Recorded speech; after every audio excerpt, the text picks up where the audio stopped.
Hey everyone, welcome to today's edition of One Single Story, where each weekday we offer a brief lesson from a section of today's reading in the One Year Bible. We examine some questions that extend our learning from the Sermon on Sunday. Today I'm joined by Sheryl Daughety and Wendy Korbusieski, and we're looking at a passage from Exodus chapter 34. And I'm going to read one verse. It says, "You must worship no other gods, for the Lord, whose very name is jealous, is a God who is jealous about his relationship with you." We usually think of jealousy as a negative emotion.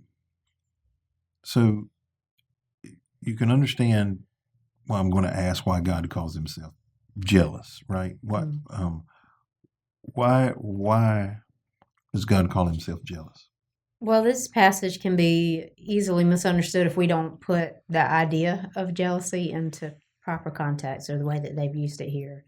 The Hebrew word used is gana or gana, which is often translated as jealous, but it also conveys the idea of zeal or passionate devotion to someone.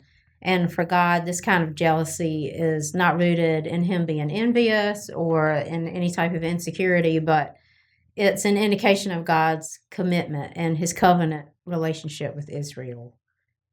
God's jealousy reflects his claim to Israel as his people. It's like a protective right. It's a righteous jealousy. It's like an exclusiveness, like a marriage. And rooted in true love is kind of a natural response like that. And for God to call himself jealous is kind of a miraculous kind of thing. Why do you say it's miraculous? Well, number one, God is sufficient. He is self-sufficient within himself. He created humans not because he needed humans. He needs nothing for his own existence. He is perfect. It was not for his existence that he needed us, or for his own fulfillments. And so that means God's relationship with humans is an expression of his love, if you think about it that way, and it is not an expression of his need. So God created humans so he could love them, period. It is miraculous that he will love people he doesn't need so passionately that he would call himself by the name jealousy. Think about it that way. He didn't need us. He wanted us. He chose us. Right. So you said jealousy stems from his passionate love for us. Why is our jealousy and our relationship so different from it? Our jealousy is usually rooted in insecurity, which makes it a pretty selfish and I'll also say destructive emotion. And it comes from feeling like when we feel threatened or possessive or inadequate in a situation or in a relationship. And the end result of this jealousy is usually to try to control somebody and their actions or to control, the relationship and you keeping it the way it is or keeping it from ending or, keeping it from being destroyed. Right. That kind of jealousy that's rooted in love kind of reflects the commitment, the kind of a passionate commitment for somebody, like a protection for them. Like you want nothing but the best for them. You're not seeking to control them. You want nothing but the best for them. Sometimes even at your own expense. That's that kind of jealousy. We've talked about the positive, negative aspects of insecure jealousy. What's the cure for jealousy? Outside, I think, of identifying, what's the source of that jealousy.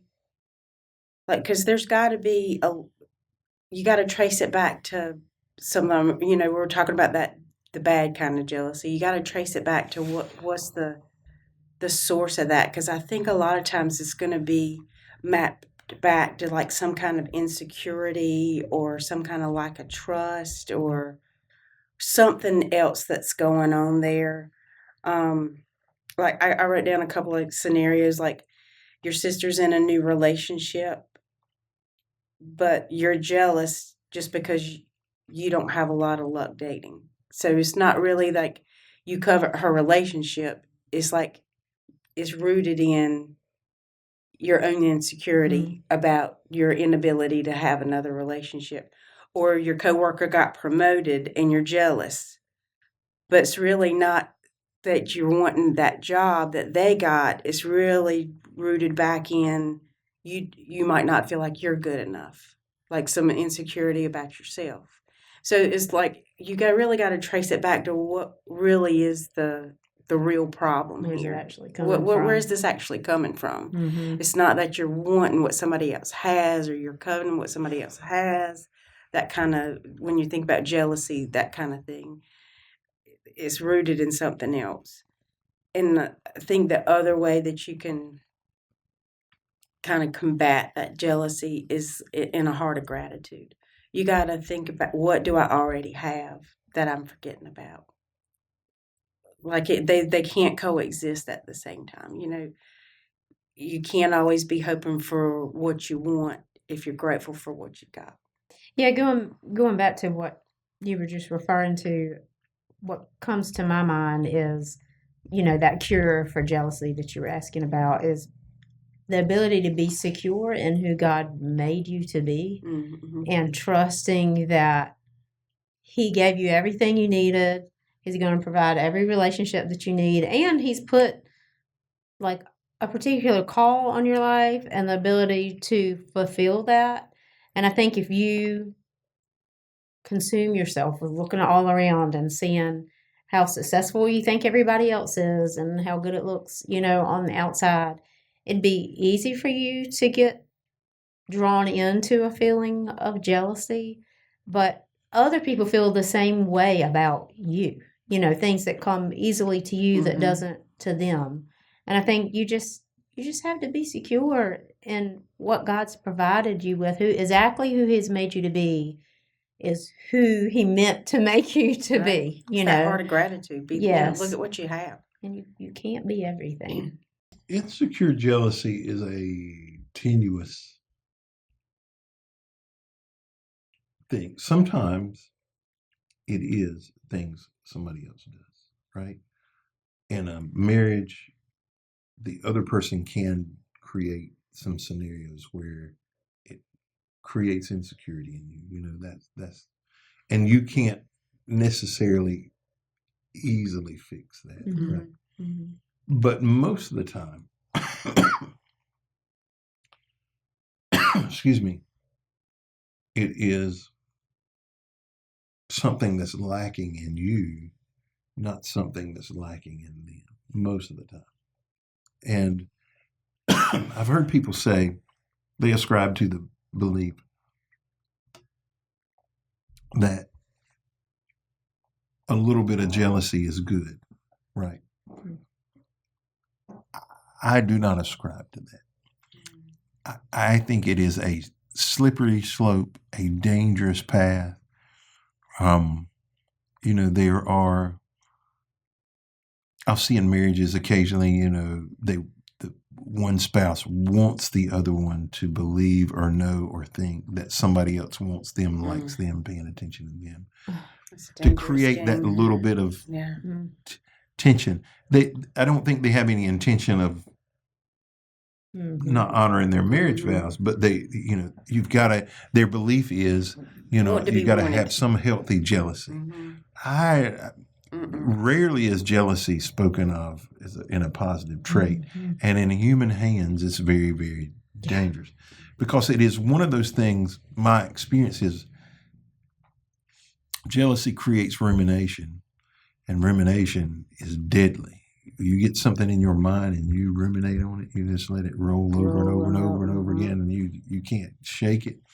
Often you speak things into existence that are horrible. How do you personally tell the difference between jealousy that's rooted in insecurity and jealousy that's rooted in love? That insecurity kind of jealousy, just how it makes you feel. That insecurity kind is full of angst and anger, a lot of times frustration, anxiety. It's just not a good feeling. It just creates all of these bad emotions that's just tagged right along with it. I think immediately you can feel it. It usually ends in destruction too, of some sort. right? I would agree. So how do you describe how would you describe though then jealousy that's rooted in love? I think it is just that overwhelming sense of care and protection. It's a fine line. I think it really is a fine line, but I don't think it comes with like the negative. It's like I want to do for you and care for you and protect you and make sure that above all things that you have all that is good, even at my expense. Mm-hmm. Like a parent might be for a child. Mm-hmm. Yeah, I would agree with that. The way I would describe it is unhealthy jealousy, and I think I have experienced both. I believe I have. Unhealthy jealousy is usually centered around loss or cost or, something bad. If we just put it in the context of my spouse, does somebody else desire her, want her? Is she or am I not sufficient enough to be what she needs? Is somebody else going to come along that is sufficient? Mm-hmm. Right. That's an unhealthy jealousy. A healthy jealousy, and this is like I said, I don't know that I can articulate this well enough, is the relationship is healthy and strong enough. It's not that I am worried something bad is going to happen. It is more centered around what good am I going to miss out on, right? Mm-hmm. What enjoyable conversation am I going to miss because they're spending some time with somebody else or they're doing something else. It's not I'm afraid something bad is going to happen. It's am I going to miss out on something Mm-hmm. positive? Mm-hmm. And they both they make me at least feel completely different. An unhealthy jealousy makes you antsy and nervous and anxious Mm-hmm. and all worried. of the Yeah. right. A healthy jealousy, the way I would describe it, is it makes you expectant, Pining and right? longing. Hopeful. Mm-hmm. When will you be reunited? And that's the way I see God.